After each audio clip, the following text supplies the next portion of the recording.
Standing at the podium, I felt like a performer in a tragic play, facing an audience of broken souls. My name is Ryan, and this is my story. A story of betrayal, heartbreak, and, yes, revenge. The kind of revenge that tastes bittersweet but necessary for survival. Hi, my name is Ryan. I began, my voice steady despite the anger bubbling beneath. And I paused, taking a deep breath. A fool. The words hung in the air like a weight. Some men nodded knowingly, their expressions etched with the familiarity of my pain. Others simply stared, waiting for the story I had promised to share in my second support group meeting.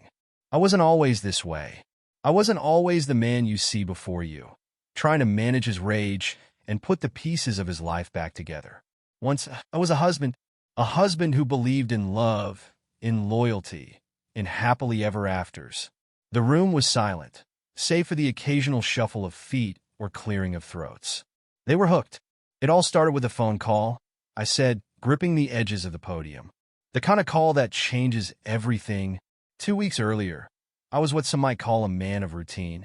I worked long hours as a CPA, spent weekends renovating the home my wife, Lydia, and I had bought together, and daydreamed about starting a family. Lydia was my world, or so I thought. One evening, I overheard her talking in the bedroom. Her tone was playful, teasing, and far too intimate for my liking. At first, I thought it was a call to one of her friends, but then she said something that made my blood run cold. "Don't forget to pack the big one," Lydia had said, laughing softly. "You know, the one that makes me sore for days." I froze. The words were casual, almost careless, but they landed like a slap. Who was she talking to? And what did she mean? My heart raced as I crept closer, careful not to make a sound. "I swear, Marcus," she continued, "if you and Emma think I'm taking both of you at once again, you've got another thing coming. I've got to keep Ryan clueless. The Kegels only do so much." The phone nearly slipped from my hand as I recorded her words. My instincts were screaming, but my mind refused to believe what I was hearing. My Lydia, was cheating on me, with her boss and a coworker no less. For days, I lived in a haze. Lydia carried on as if nothing was wrong, kissing me goodbye in the mornings and calling me babe in the evenings. But every touch, every smile, felt like a dagger. I couldn't confront her, not yet. I needed proof. I hired a private investigator, installed cameras around the house, and even slipped a recording device into her purse. What I uncovered in the following weeks shattered any illusions I had left. Lydia wasn't just unfaithful, she was brazen about it. She brought Marcus and Emma into our bed, laughed about fooling me, and even discussed the likelihood of the baby she was carrying being someone else's. I was angry, yes, but more than that, I was determined. If Lydia thought she could humiliate me, if she thought she could walk away from this unscathed, she was dead wrong. Lydia announced a business trip the following week, a thinly veiled excuse for another tryst. She left on a Thursday morning, suitcase in hand, and a kiss on my cheek. I waited until she was gone to set my plan into motion. For the next 3 days, I dismantled the life we had built together. Every appliance I had installed, every piece of furniture I had assembled, every fixture I had repaired, I took it all apart. I wanted her to see the emptiness she had left in our marriage, both figuratively and literally. By the time she returned, the house was a hollow shell of its former self. Cabinets were stripped bare, light fixtures were removed, and even the bed was reduced to a pile of screws and slats. I sat in the living room, a glass of whiskey in hand, waiting for the explosion I knew was coming. When Lydia walked through the door, she froze, her eyes darting around the gutted space. "What the hell happened here?" she screamed, her voice shrill and panicked. I stood, holding the envelope of divorce papers I had prepared. "What happened?" I echoed, my voice calm but icy. "You happened, Lydia." As Lydia sputtered excuses, Marcus pulled up in his flashy car, oblivious to the storm awaiting him. Behind him, another vehicle arrived, Janet, his wife, and her brother. They had their own scores to settle. Marcus barely had time to step out of his car before Janet confronted him. "You think you can humiliate me and get away with it," she shouted, her voice shaking with fury. You're about to learn otherwise.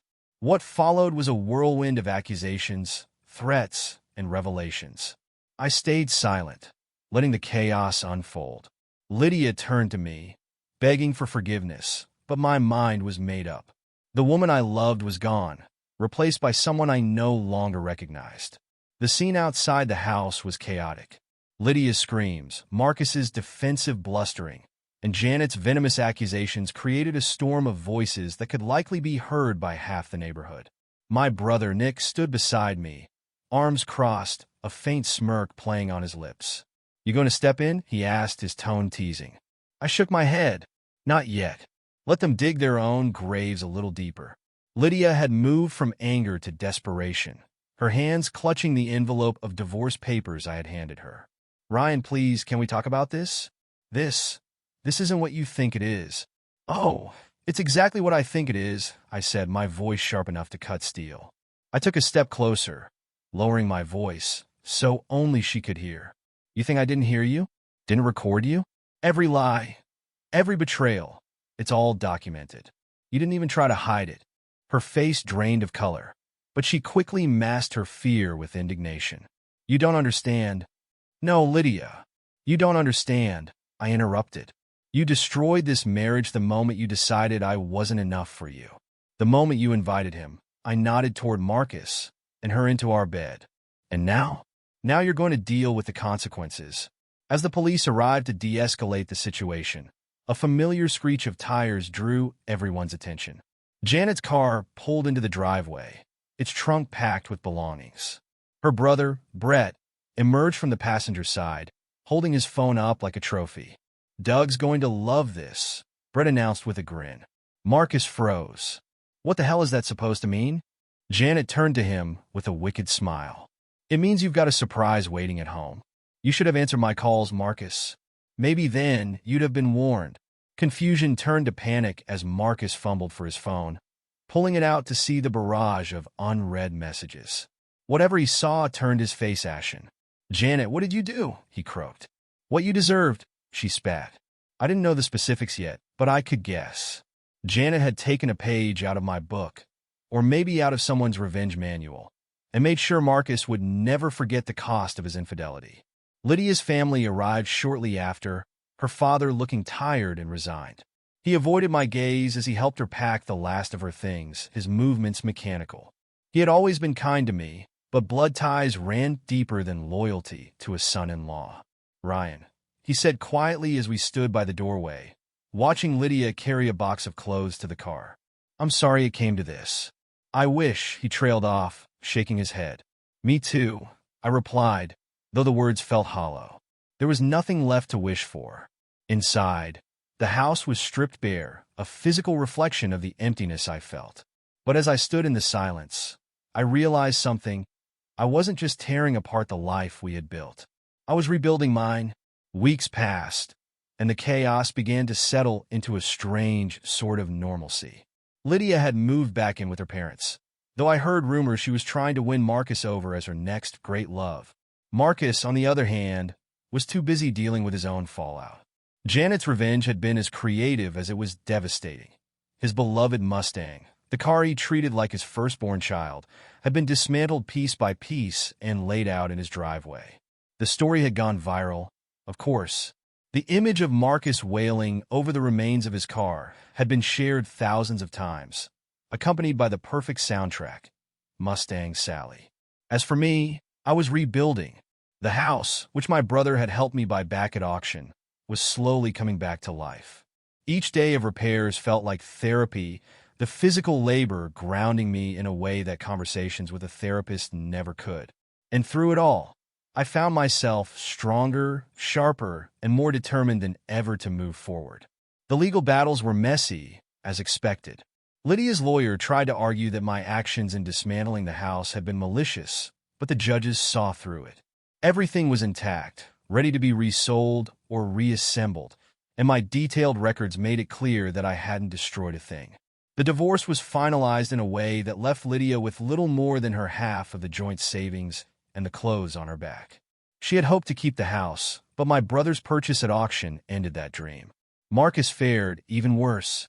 Janet's lawyer was relentless, digging up every ounce of dirt on him and making sure his infidelities cost him dearly. Between legal fees, child support, and the fallout at work, he was left a shadow of the man he once was. The days after the divorce were both liberating and exhausting. The public fallout of Lydia's betrayal had turned our story into a local spectacle. People whispered about it in cafes, gossiped at work, and, in some circles, outright celebrated the revenge I had exacted. But as the dust settled, a quiet unease began to grow. Lydia wasn't done. True to her nature, she began spinning her version of the events, painting herself as a misunderstood wife trapped in a loveless marriage. Her stories reached mutual friends, colleagues, and even extended family. I chose not to respond publicly. Instead, I focused on gathering more evidence. I wasn't just protecting my reputation. I was building an unassailable wall of truth. Marcus's professional downfall was swift and brutal. His law firm, once a respected powerhouse, found itself embroiled in a scandal that had nothing to do with me directly, but everything to do with him. Rumors about the misuse of company funds for business trips began surfacing, and several key clients quietly took their accounts elsewhere. With Janet's divorce attorney pressing for a full financial review, it didn't take long for skeletons to tumble out of Marcus's meticulously polished closet. Lydia tried to distance herself from the chaos, but the viral video of their cozy interactions during the jazz festival resurfaced, further tarnishing her image.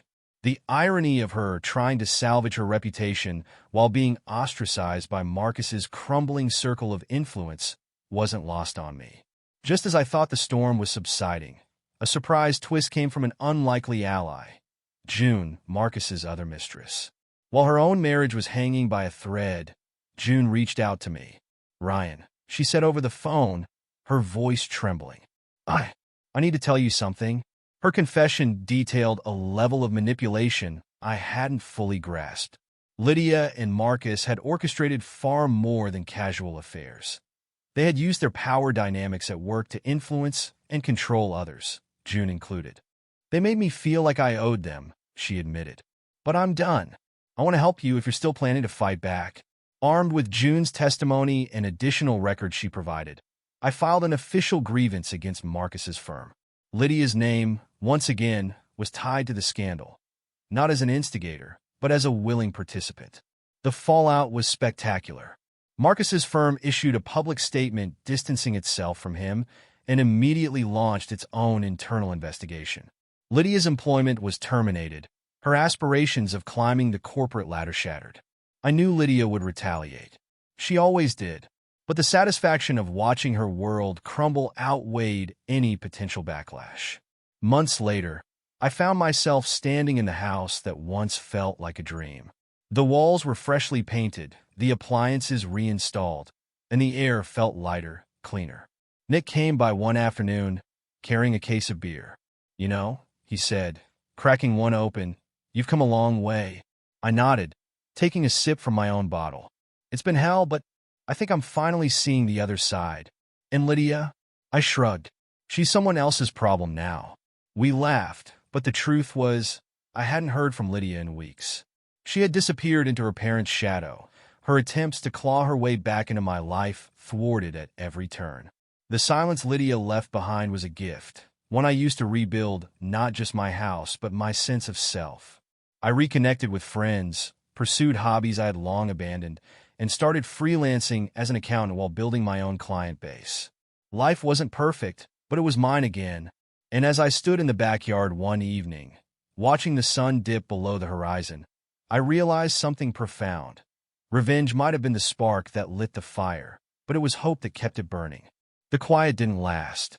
Lydia had a habit of refusing to fade away, and this time, she was determined to force her way back into relevance. It began subtly. Unreturned calls from mutual friends, whispers about how I had ruined her life.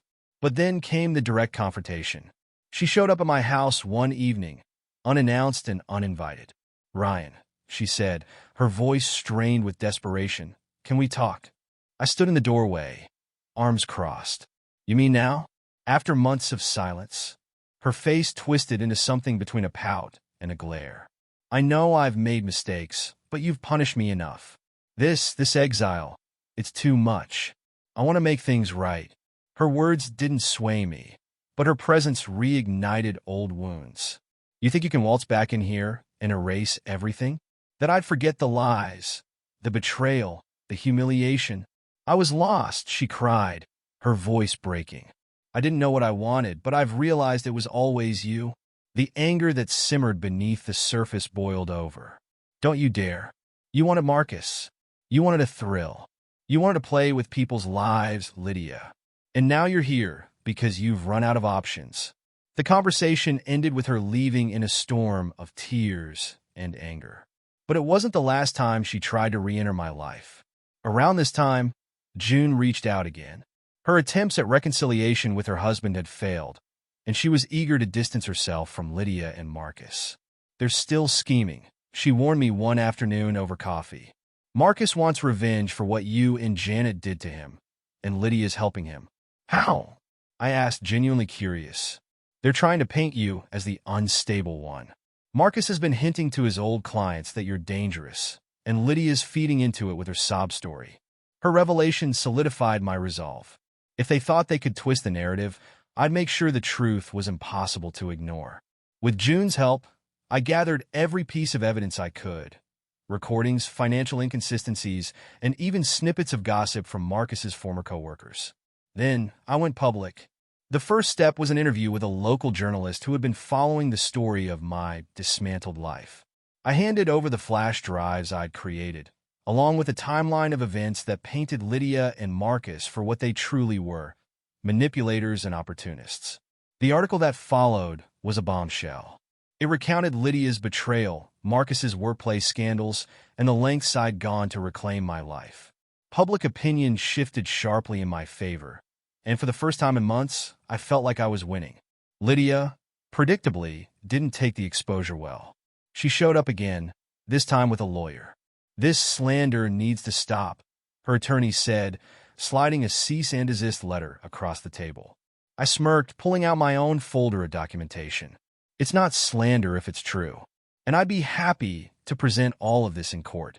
Lydia's face paled as I flipped through pages of evidence: bank records, text message transcripts, even screenshots from her social media that contradicted her claims.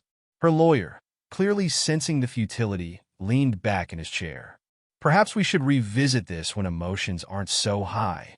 I leaned forward, meeting Lydia's gaze. "There's nothing to revisit. You played your games, and you lost. Now leave me out of your mess." With Lydia and Marcus finally retreating into the shadows, life began to settle into something resembling normalcy. I wasn't the same man I had been before the betrayal, but I was stronger, sharper, and more cautious about who I let into my life. The house was fully restored, its new walls and furnishings a symbol of my fresh start. My accounting business flourished, and I even started mentoring young professionals, sharing lessons learned not just about finance, but about resilience. As for Lydia, rumors swirled that she had moved to another city, her reputation too damaged to rebuild locally. Marcus, meanwhile, was still picking up the pieces of his shattered career. One evening, as I stood on the porch of my rebuilt home, a sense of peace washed over me. The chaos, the heartbreak, the anger, it was all behind me. Nick joined me, holding 2 glasses of whiskey. "You've come a long way, Ryan." "Yeah," I said, raising my glass. "Here's to new beginnings." Life has a way of moving forward, even when the past still echoes in your mind.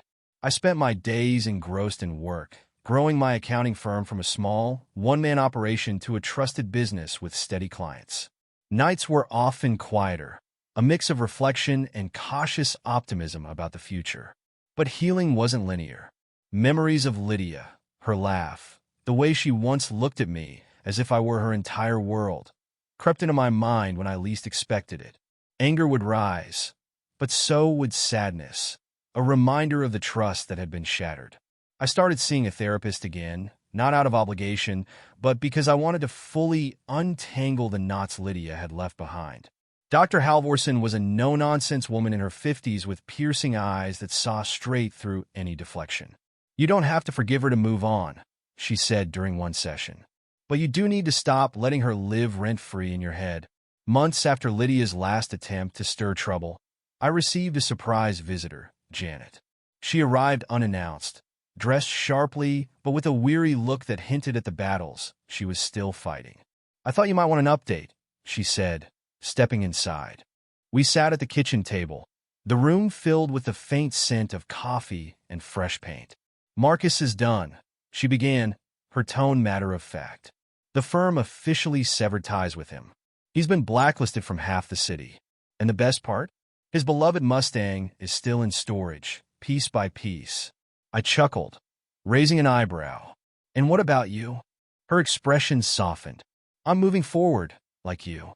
The divorce was finalized last month. The kids are doing okay.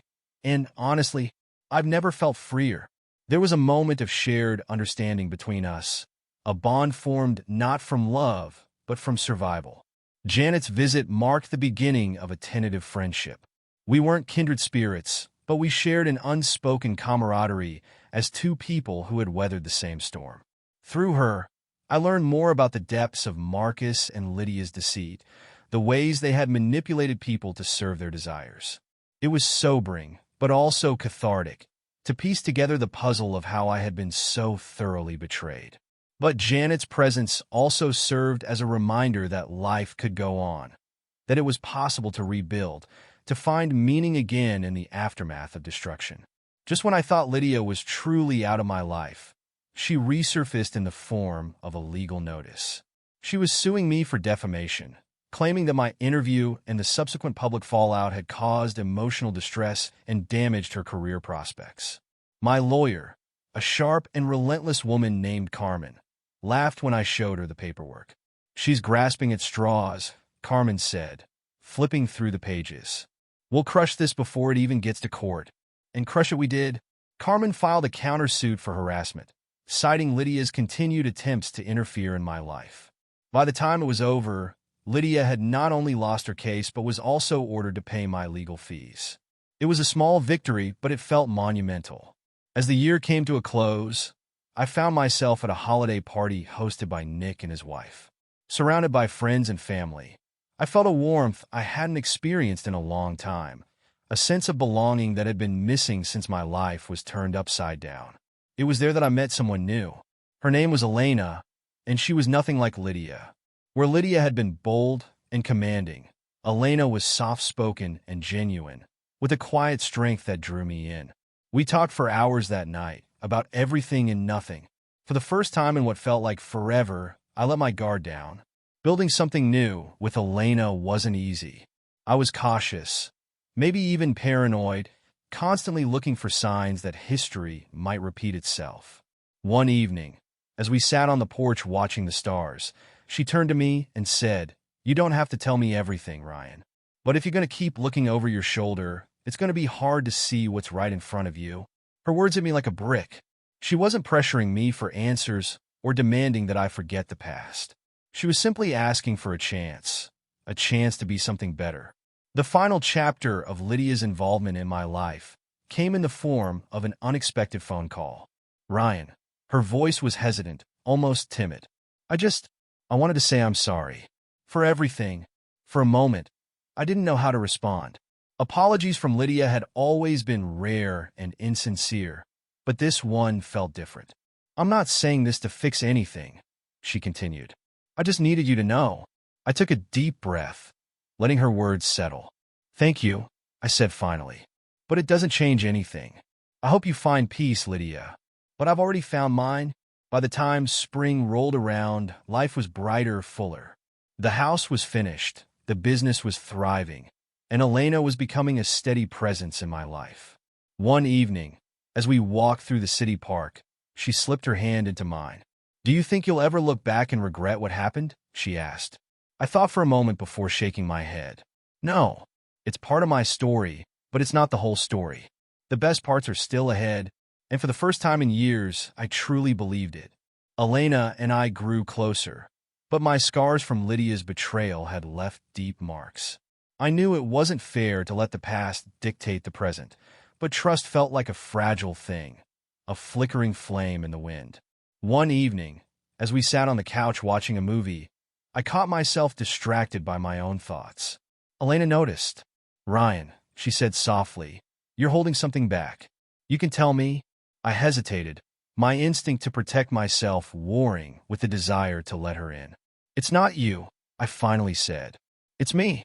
I've been hurt before, in ways that make it hard to trust again." Her hand covered mine, warm and steady. "I get it, and I'm not asking for perfection. I just need honesty. If you're struggling, let me know. We'll face it together." Her words melted something inside me. For the first time in years, I felt a glimmer of hope that trust could be rebuilt.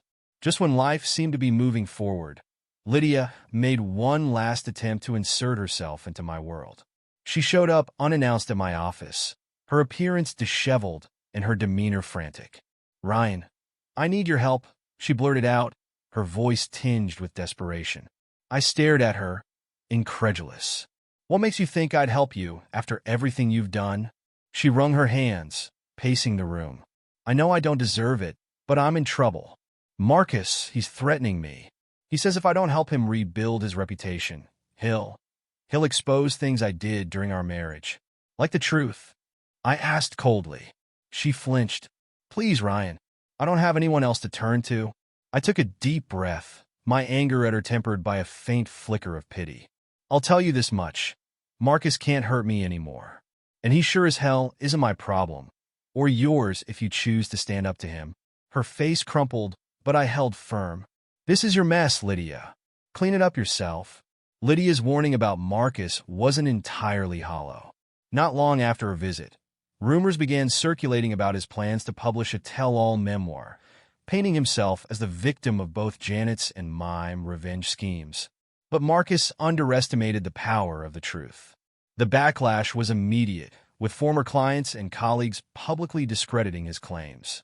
Janet, ever the tactician, released her own statement, exposing more of his misdeeds. His book deal fell through, his reputation in tatters.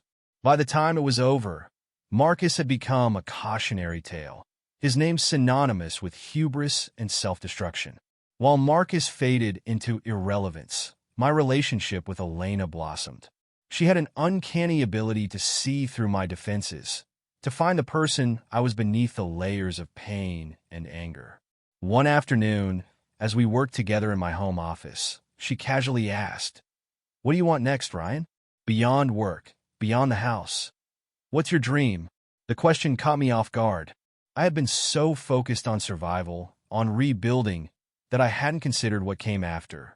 "I guess I want peace," I said. "A life where I don't feel like I'm constantly looking over my shoulder." She smiled, her eyes warm. "Then let's build that together." A year after Lydia left, I stood on the front porch of the house I had once dismantled. The pain of the past had dulled, replaced by a quiet sense of accomplishment. The house was no longer a reminder of what had been lost, but a testament to what I had rebuilt. Elena joined me, a glass of wine in her hand. "What are you thinking about?" she asked. I took a deep breath. "How far I've come. How far we've come." She leaned against me, her presence grounding me. "Here's to the future," she said, raising her glass. "To the future," I echoed, clinking my glass against hers. Though Lydia and Marcus were no longer active threats, they occasionally resurfaced in whispers and anecdotes from mutual acquaintances. But their presence no longer haunted me. I had learned to let go, to accept that the past couldn't be changed but didn't have to define me. Elena and I continued to build a life together, one rooted in trust, respect, and the hard-earned lessons of our individual journeys. Years later, as I sat in the backyard with Elena and our children, the scars of the past felt distant, like a story I had read long ago. The man I had been, the betrayed husband, the dismantler of homes, was a part of me but not all of me. I had found love again, not just with Elena, but with myself. I had learned that strength wasn't about revenge or holding on to anger. It was about choosing to move forward, even when it felt impossible. As the sun dipped below the horizon, casting the yard in a warm, golden glow, I realized something profound. The best revenge wasn't tearing others down. It was living well, with purpose, joy, and peace.